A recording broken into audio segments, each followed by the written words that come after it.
we'd actually roast possums and roast them in a camp oven, put stuffing in them, and you'd have to chop their head off with the axe and their claws and the gland under the tail and their tail and roast them in a camp oven, but they were really nice.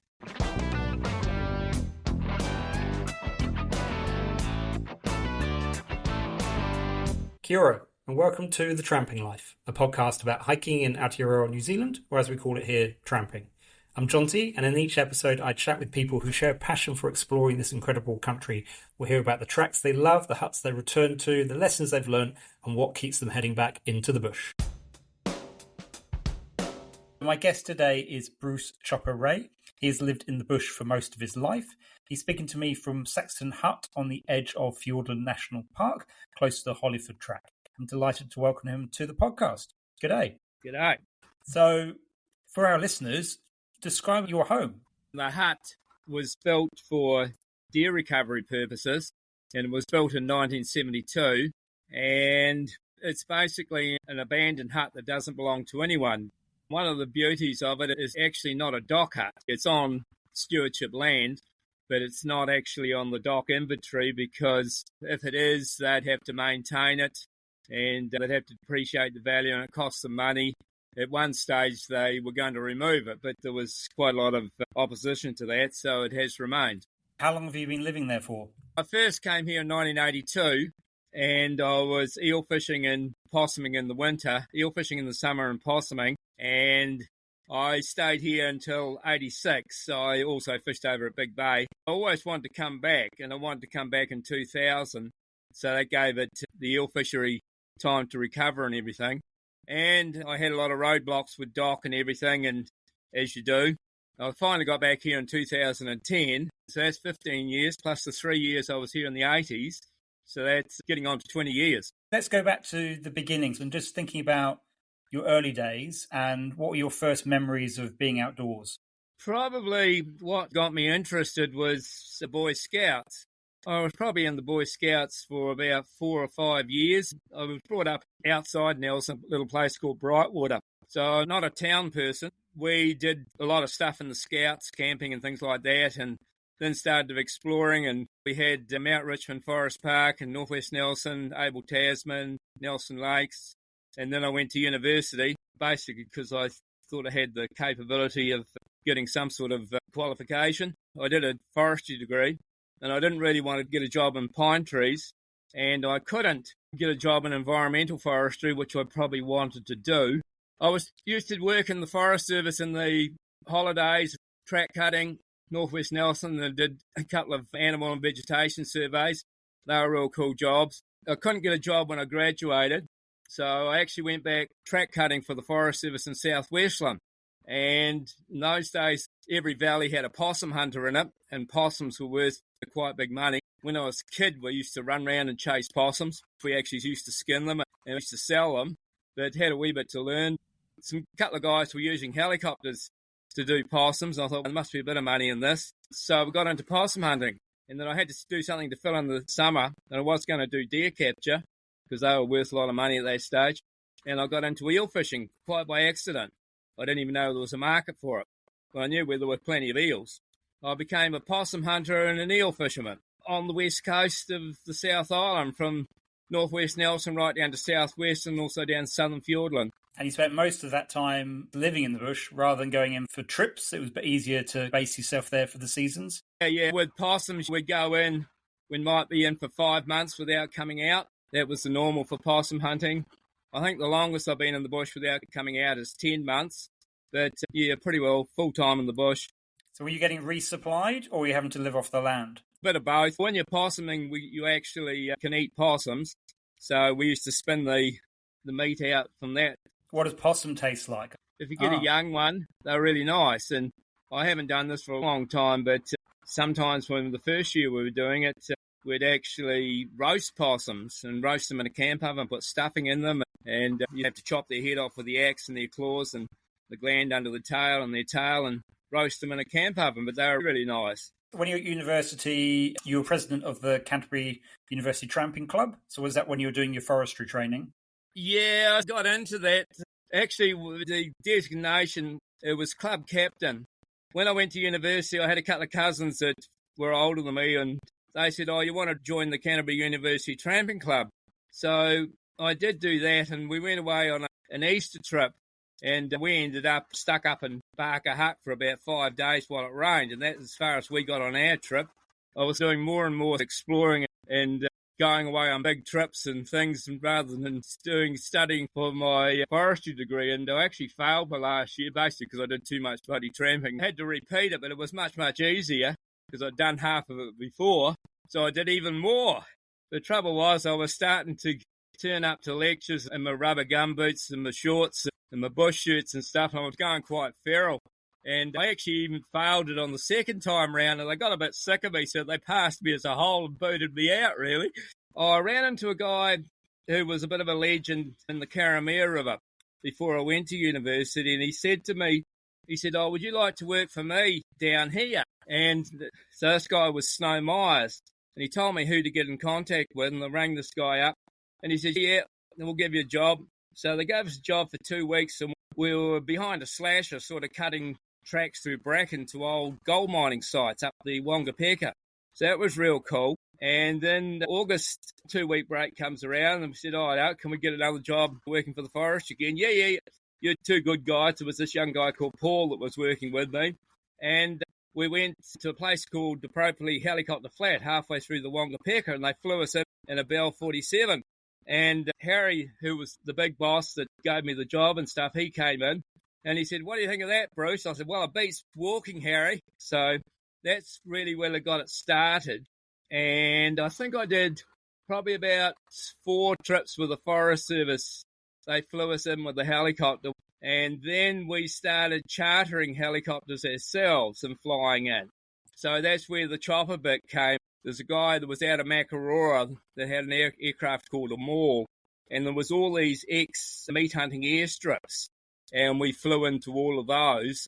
We were very lucky in some respects that these airstrips were still operational, and it was before Dr. Les Malloy got stuck and made half of these places wilderness areas. So we managed to land at a lot of these places like Mart's Flat, the Forgotten, which are now all wilderness areas. Were you going in to do tramping trips, or were you going in to do work? Bit of both, yeah. So it was mainly great big exploring trips. The beauty of the West Coast was there were very short flight times, and there was a lot of venison hunting helicopters around. And so it didn't really cost us that much. I suppose it did, but a lot of people used to say, "How the hell can you pay for helicopters and stuff?" And I said, "You people go to the pub and spend just as much money drinking at the pub." We did a lot of trips that we flew in and walked out, and then it got to the stage we actually flew in and flew out. Did things go smoothly, or were there any adventures you had on these bigger trips?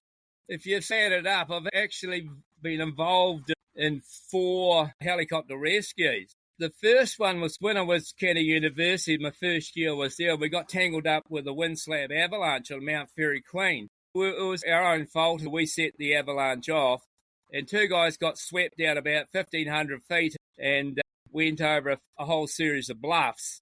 And there was another 2 of us that managed to self-arrest before the set of the bluffs, and the other 3 were escaped from up at the top and didn't get swept away. We could get down easy enough between the bluffs to where the other 2 were a long way below us. And one guy got a bit of a knock on the head, and he didn't really know what was going on. It was in June, middle of winter. We got him down to the bush line. The other guy was pretty bruised up. 2 of us walked out to a hut and got there after dark, and there was some hunters there. And one of the guys kept on walking with one of the hunters, and they got out and they actually got to the Marawea Springs Hotel and beat hell out of the door about 2 o'clock in the morning, and no one answered. They had to break in through the toilet windows and got hold of a telephone and rang the cops at Reefton. In the meantime, I was back with these 2 other hunters, and I walked back up with some sleeping bags and got back up to where the other ones were. And the Air Force rocked on up with an Iroquois at about 10 o'clock in the morning and winched these guys off. So that made the front page of the Christchurch Press. Second one was a bit of a silly one. I just bloody twisted up my back, and I'm in the middle of winter again. We didn't have a radio, and of course no locator beacons, all that sort of rubbish in those days. 2 of the guys walked out, went and saw the Forest Service. They sent a Hughes 500 in, a venison recovery machine. I'm allergic to bee stings, and one night I got a bee sting, and I was getting a reaction, and I got on the VHF radio, and they picked me up with a helicopter and flew me out and gave me a dose of adrenaline, and I thought I was okay. The last one was a bit more serious. It's when I got into flying myself. And again, it was my fault, and I asked up a landing and I broke my leg. And that was quite serious, really. I had my single sideband radio with me, and I managed to get a message out. I crashed at 2 o'clock, got the message out at 3. I had to get my foot out of the wreckage. It was a compound fracture down by my ankle. Thank God I didn't look at it. I was out of action for basically 12 months for that because I lost bits of bone and it had to grow back. Where you're living at the moment, I understand, is quite close to Saxton Hut on the Hollyford track, and then there's the airstrip as well that you maintain. Do they still use that airstrip for medevacs, or is it people just coming in for tourism? Where I'm at now, it's a wee bit unique, really. When I was here in the 80s, there was a well-maintained track going up the pike round to Big Bay, and you could do a loop. And there was quite a few trampers. But when I came back in 2010, Doc hadn't maintained the track, and it's all overgrown, and it's in terrible condition. They've still got the markers, but it's just designated as a marked route. So we've got getting a lot of hunters and stuff through, not too many trampers, but since about the last 10 years, we've got pack rafts. So this Hollyford Pike route is, they reckon, the number one pack raft trip in New Zealand, actually, because you can do a loop and it takes you about 3 to 5 days to do it. Is the Hollyford track pretty stable, or is it getting busier? The pack raft traffic doubled every year, but I think it's since COVID plateaued off. So you might see, say, 3 or so pack raft parties a week. So it's quite a lot. You only really see the trampers and the jet boaters from November through to March. A lot of the trampers stay away after that because they know that the hunters will be in here for the roar. And a lot of hunters will fly in for the roar. You might have half a dozen different parties in the whole valley. So there's roar hunters everywhere, and there might be up to 5 hunters in every party. But there's a lot of deer. Did you spend COVID times out in the bush? Yeah, well, that was a bit interesting too, because all the roar hunters had gone in, and at that stage I had a mountain radio service was going, and they radioed through, or especially out of Tiana and the Fiordland and the Wapiti blocks, and told all these guys that they had to come out. And I knew some of the roar hunters from the blocks further north, the Haas blocks, had to be pulled out. So I got hold of the helicopter company and got hold of the supermarket at Haas and said, I don't want to panic buy and stuff, but can you just chuck me together some groceries? And got the helicopter pilot to bring me down a load of petrol. So they flew that down to get me through COVID. And of course, I didn't know how long it would be. I actually rebuilt half the hut here, and that was my project. But I later heard from the mountain radio guy that the Tiana police had told them that I had to come out, and I never knew this. And he said, where the hell's he going to go to? You know, he lives there. How do you generate power? Do you have solar or you have a generator? It's a combination of the two now. I use my generator that I had to run the freezer, and then I've got another generator. Ever since then, I've really been using a generator for generating power just for lights, but I had to charge up my sat phone, have to charge up a few things, and then I got some solar panels, and they were recycled. A helicopter landed on top of them and damaged them. They were going to throw them away. They were about 40% efficient. I ran into an electrical engineer guy, and he was the one that set me up with Starlink, and he wired up all my huts. So I've got DC lights, and I've got a Honda generator, which uses about half a litre of petrol an hour, which is nothing. Well, compared with my boat, which will use 10 litres an hour, it's nothing really. So you're pretty well self-sufficient. Yes, you do rely on food to get flown in, but you can bring a full helicopter load in, and it will last me. I could probably spin it out for 6 months with a full helicopter load if I had to. With all these hunters floating around with jet boats, they usually sell me their leftover petrol because they know that I'll buy it off them, which saves me flying it in. Do you get many visitors coming to see you out in the bush? That's rather interesting because I actually keep a hut book here. I've got a map up on the wall, and I've put all dots on it from all the different countries where these people come from. I think I was getting about 24 people that actually came and stayed here. Sometimes they'd stay for about 3 or 4 days. Sometimes Some of them would come back again. They were about half international visitors compared with Kiwis. I'd pretty well got a fair smattering of Europe, a lot of them in the States, a couple from South America. There was a guy from India, but he came with another guy that I knew, and he had actually climbed Mount Everest twice and skied to the South Pole. I think it was 4 from China or Hong Kong and Japan, sort of 50-50 guys and girls. I keep in contact with quite a few of them, and it helps when I could email them with the sat phone or wish them happy birthday and ask them how they're getting on. Now with Starlink, I can send them a message on Facebook Messenger or WhatsApp. Because I see you're quite active on Facebook. There's a Facebook group called Polglaze Trail, and you put some interesting, there's some really good heritage huts and tramping photos up on there. Right, yes.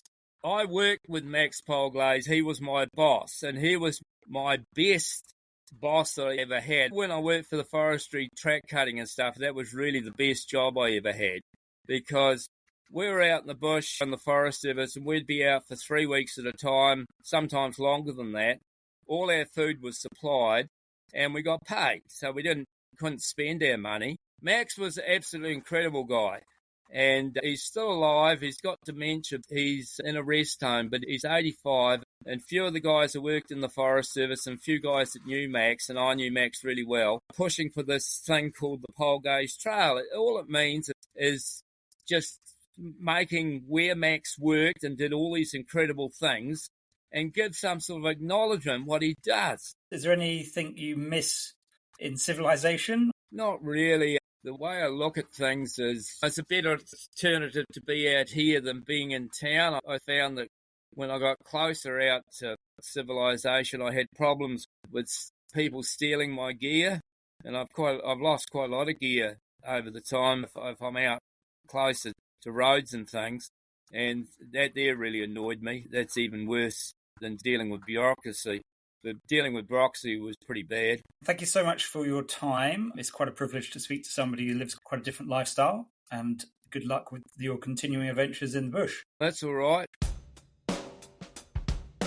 Just to add that shortly after Bruce and I talked, Max Polglaze died. He did amazing work in Kurarangi National Park. I'd recommend that you Google him to find out more about his legacy. Thank you so much for listening to The Tramping Life. If you've enjoyed today's episode, please follow the podcast in whatever app you use. Tell a friend about it and consider leaving a rating or a review. It really helps more people discover the show. If you have any questions or feedback, I'd love to hear from you. Drop me an email at thetrampinglife, one word, @gmail.com.